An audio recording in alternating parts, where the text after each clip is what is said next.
you? I'm very good. How are you, Gwen? I'm good, thank you. Thank you for joining me tonight. I was giving everyone a running commentary, like I'm pressing the button, I'm doing Thanks for thank having me. Oh, bless you. Thanks for coming on. It's really good to have you here. I know, obviously tonight we're going to be talking about cellular health from the perspective of a naturopath nutritionist. Obviously, I know you well. We met a few months ago now and just have become really firm friends, which is great. But it'd be lovely for you to introduce yourselves to anyone watching now so they know who you are and what you do. So, yeah, it'd be great if you could do that. Thank you, Gwen. So my name's Christine Richardson. I am a qualified naturopathic nutritionist. I have been in the corporate world, similar to Gwen, for 15 years before changing my path and following my passion, which has always been working in medicine. But yeah, it didn't feel right to study medicine at the time. So now this has taken a full loop, because actually what I love about naturopathic medicine is that it is the natural way, and no pharmaceuticals, no unnecessary intervention. Obviously, allopathic medicine has got its place. It's very much necessary, especially in emergency situations. But we can do so much more in terms of prevention, but also healing from within naturally.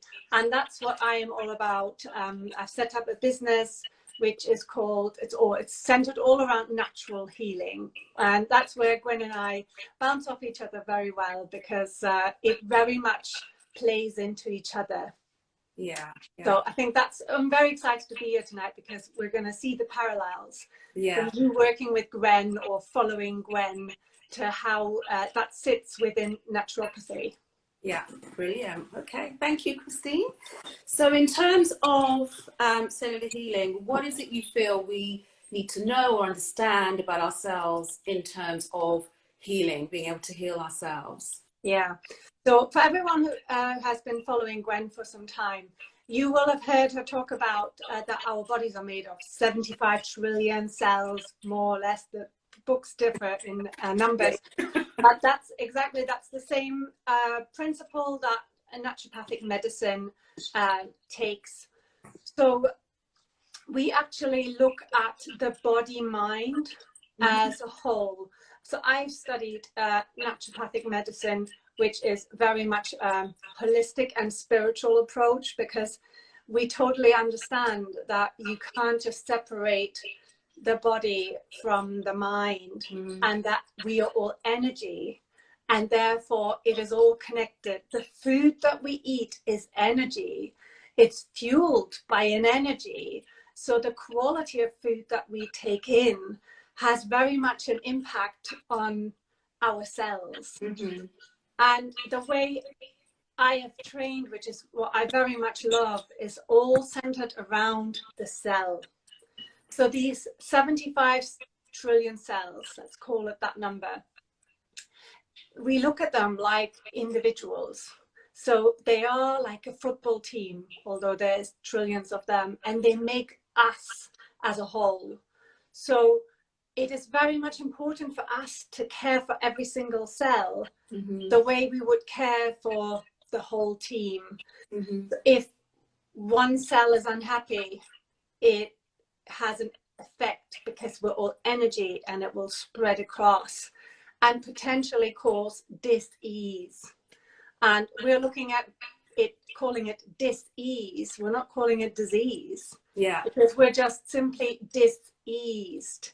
So we're looking that, I don't know how much your audience knows about naturopathy, but actually it is very much the approach of looking at it like a fishbowl. If you took a fish to a doctor, a poorly fish in your fishbowl, the doctor would take the fish out, look at it, maybe inject it with some medicine, put it back in and say, go and see how that goes in 5 days' time.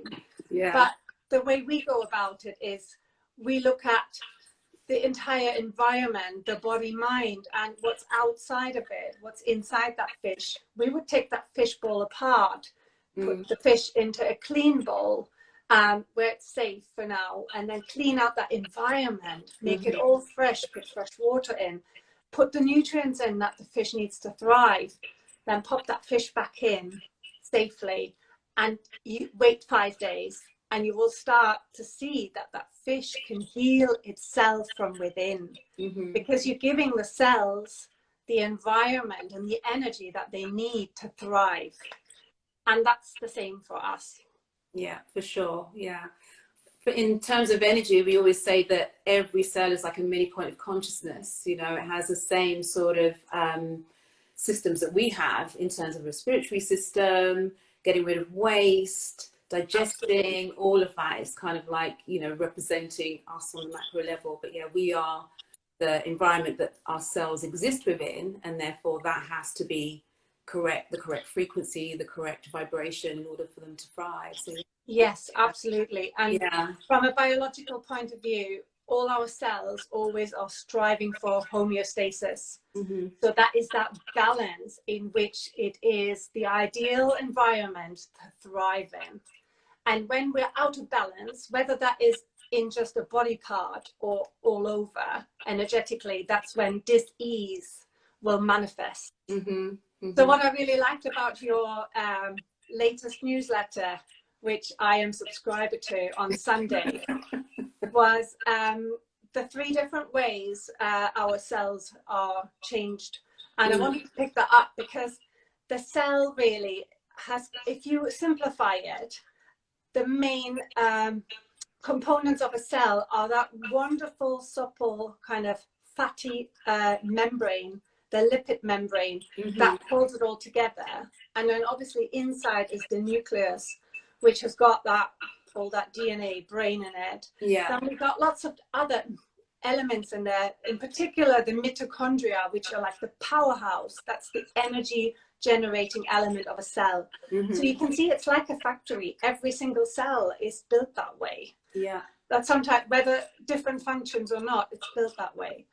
So the way we can influence these cells is by making sure we take in the right nutrients so that these cell membranes remain supple. Therefore, we need lots of wonderful healthy fats, the essential fatty acids, and we need hydration.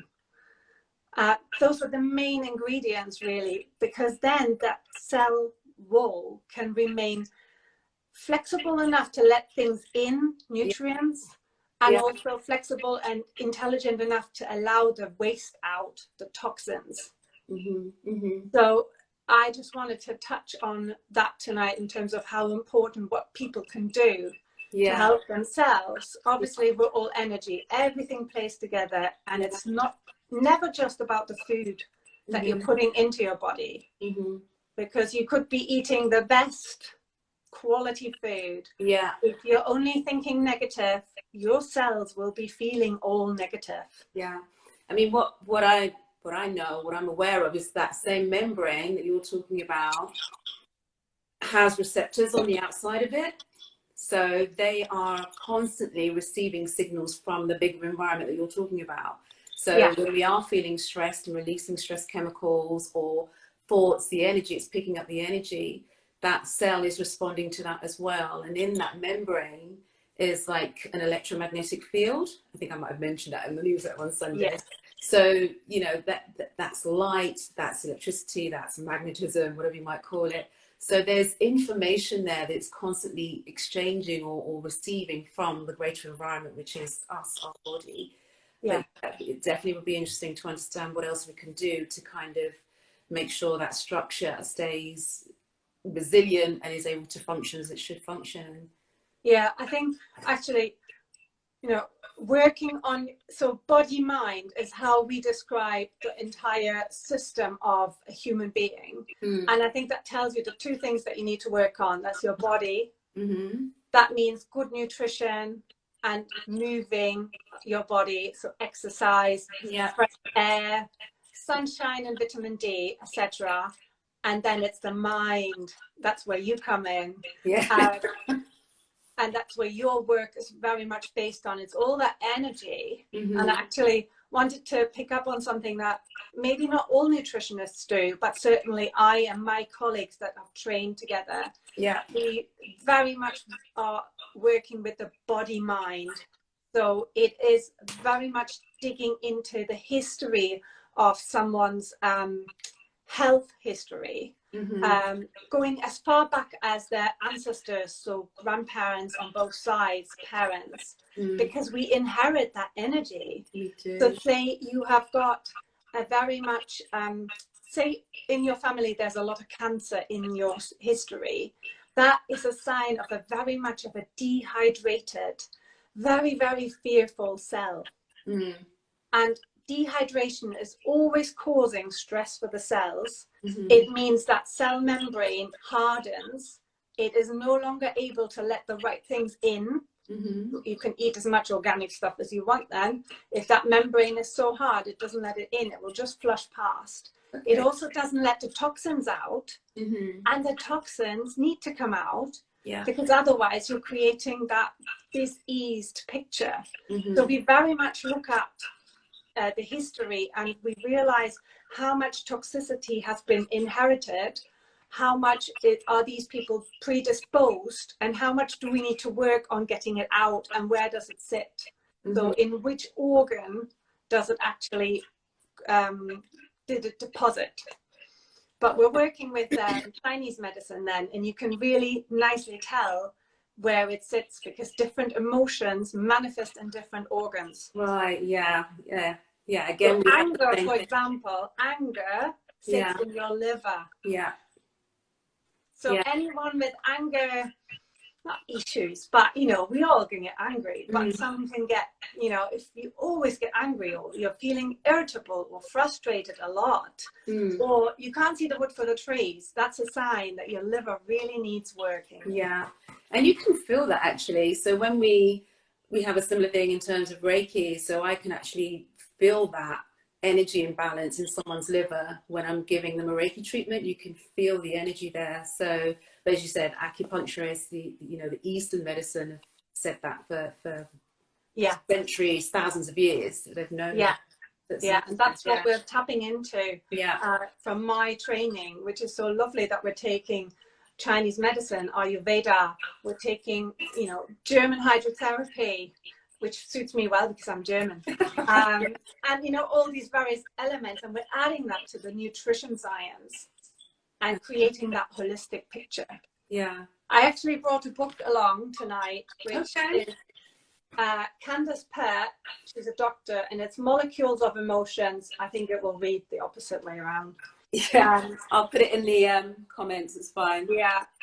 It's why the way you feel, the way we feel. And it talks about how molecules become manifest, sorry, the other way around, how emotions manifest as molecules. So if, say we have a trauma, again, which goes back to your newsletter, it affects the cells because it creates that anxiety. And if you imagine the cell then feeling anxious, if we feel anxious, that means our 75 trillion cells feel anxious. If we experience a massive trauma, that affects our cells. And if we do not know how to process that and let go of it, it will manifest as a molecule, and we carry that around with us. So say many people will probably suffer from grief, lost family members, and that will sit inside them, and grief sits on the lungs. And you will be very prone, obviously, say, to more infections in your respiratory system. Oh, interesting. So that brings me kind of back to the water element of any kind of stress on our body causes dehydration. So if there's one tip that people want to take away tonight, is hydration. It's all about hydration, because stress causes dehydration. Dehydration causes more stress for the body, the cells, and it's just this perpetuous cycle, which you can only break if you start hydrating properly. And that is with clean, filtered, still water, ideally. But, you know, tap water is better than no water. And you can even leave tap water out overnight. So say you pour it like this, leave it out overnight, and the chlorine will evaporate. At least it's a little bit cleaner. Or you put some crystals in, and you have some cleaner water than it was straight out of the tap. But 2 liters of water every day, ideally away from food, is the best starting point to hydrate. But also swollen foods. Okay, what do you mean by swollen foods? Fermented foods? No, I mean, imagine your porridge oats. Yeah. They're really dry. So even though you pour milk on it, it's still dry, and your body needs a lot of water to bring a lot of water to digestion to actually properly digest. So it will have to draw it from your body, but that's not what we want. We want the food to arrive in your stomach readily absorbed with water. So not drinking it with water, eating with water, but you actually you soak your porridge oats overnight. So however you do it, with water or milk, just prepare it the night before and just leave it sitting there, and that will mean those porridge oats are really absorbing that water, and when you eat them, it sends a message of a hydrated, well hydrated food. You also should be you know, your rice, your pulses, they should all be soaked overnight in order to swell them, but at the same time you're actually activating them. Okay. And it makes them more potent. Right. So you're saying no dry food really whatsoever. I'm trying to think what I eat that might be dry. I mean, if I'm having bread or something like that, then that's obviously going to be a no-no. Or is it okay? Well, now we're going into the detail. Yeah. Obviously, bread is another whole story in itself. I can talk all night about bread. Yeah. But yeah, you want to make sure that you eat whole foods, ideally, so not highly processed. So breads are usually highly processed, and that's very dehydrating. Highly processed foods are very dehydrating to your cells. So that will send a message of stress to the cells. To the cells. Yeah. So, okay, so it makes sense. If I'm eating lots of salads, vegetables, they naturally contain quite a bit of water in them already. So that kind of makes sense. Vegetables, fruit are high in water content. Obviously, if you eat nuts and seeds, it is ideal to soak all your nuts and seeds overnight and then rinse that water away. Yeah.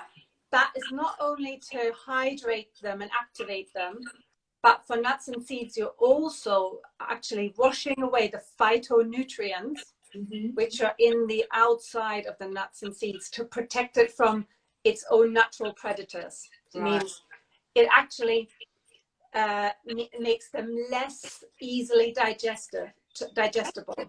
So if we eat the nuts and seeds just like that, expensive ones, really good quality ones, you might only be taking in 20-30% of the nutrients.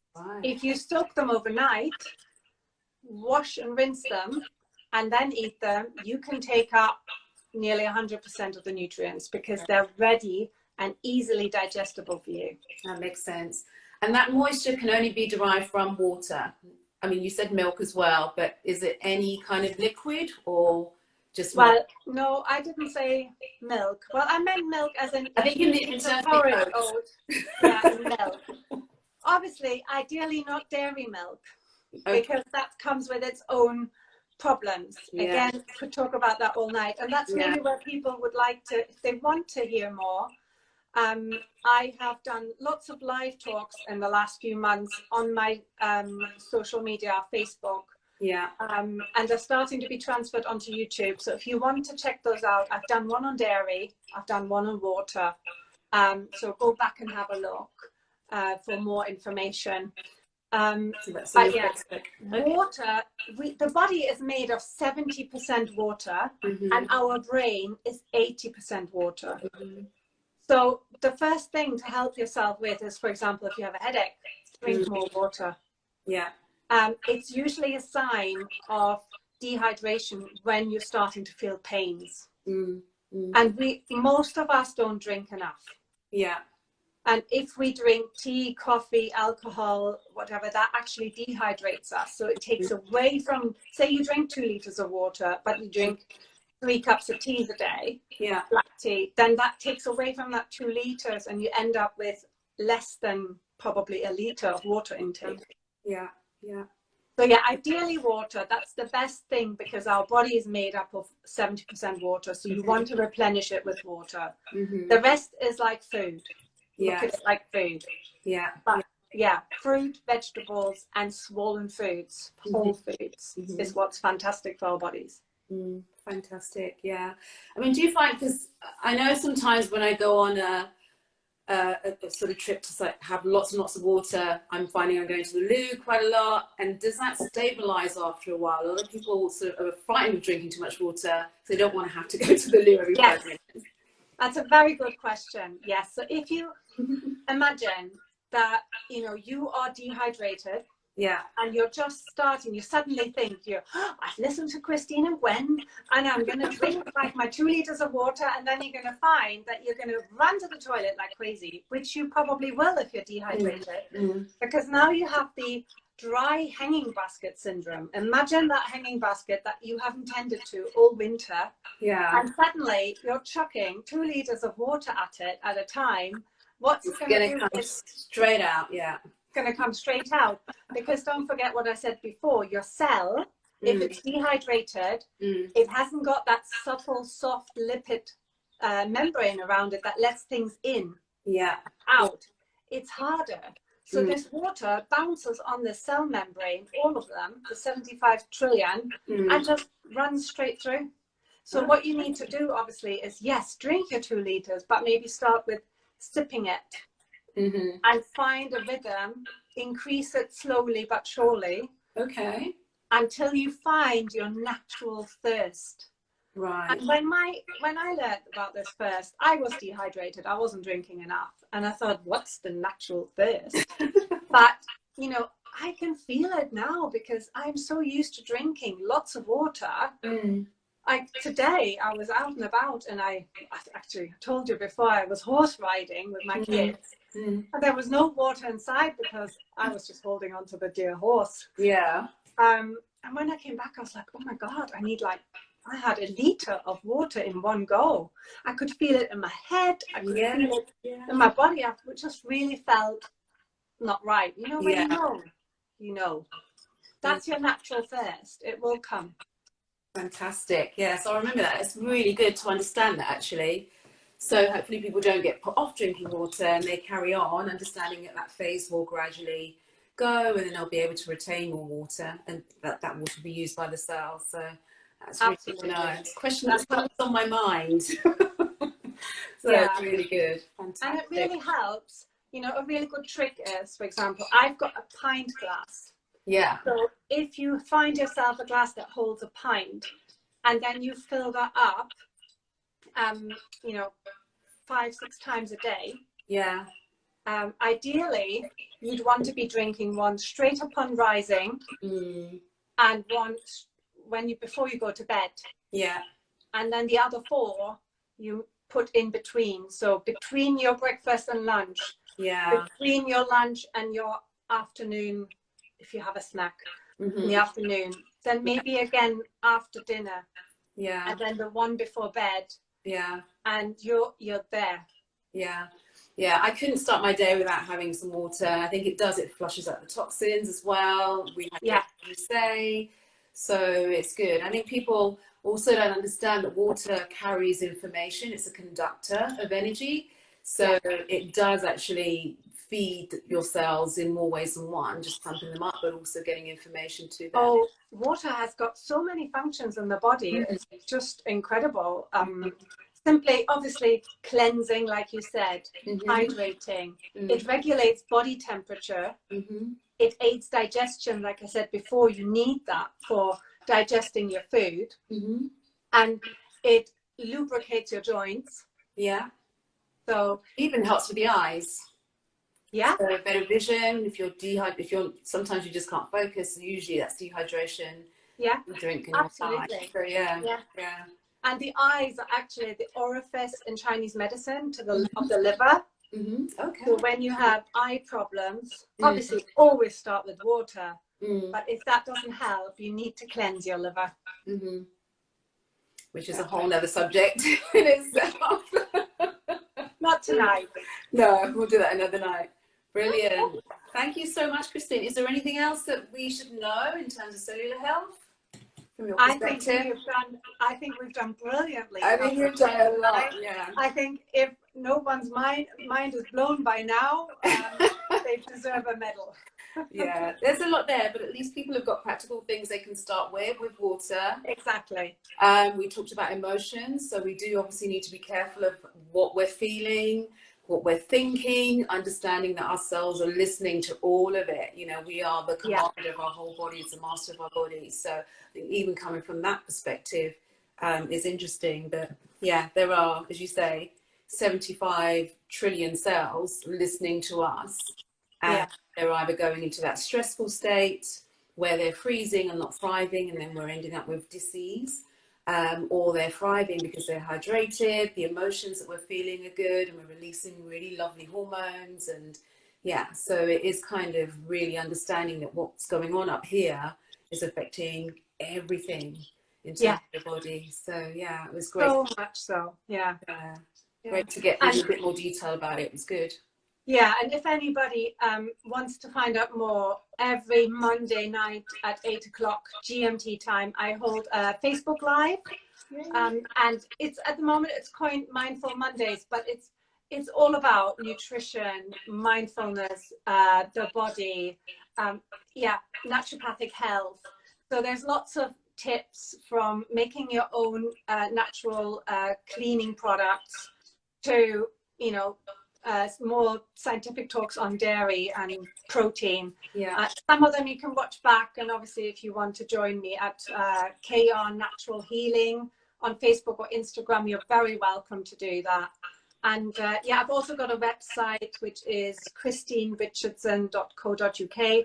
Just watch the spelling. It's Kristin, because I'm German and that's how it's spelled. Everyone will call me Kristin. Kirsten, yeah. But that's fine, I'm used to it.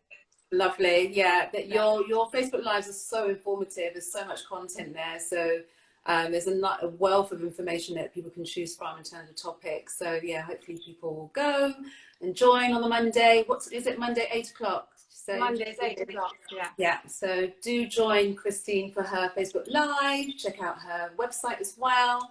And if you have any questions, she's also on Instagram. You can connect to her there. But otherwise, I think that was amazing. Really, really insightful, really useful. And it's just great that we stop taking our body for granted and really sort of understand that it's an absolutely thing.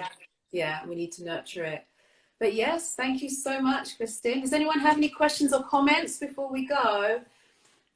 We've got Golden Girl.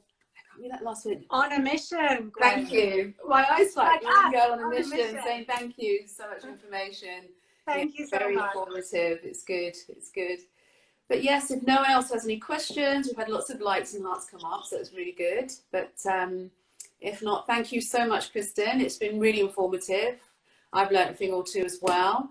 And it's just interesting to see how all of these things are kind of connected in terms of the energetic work, but also the naturopathy. People get more of an insight into what that is now, because a lot of people don't know.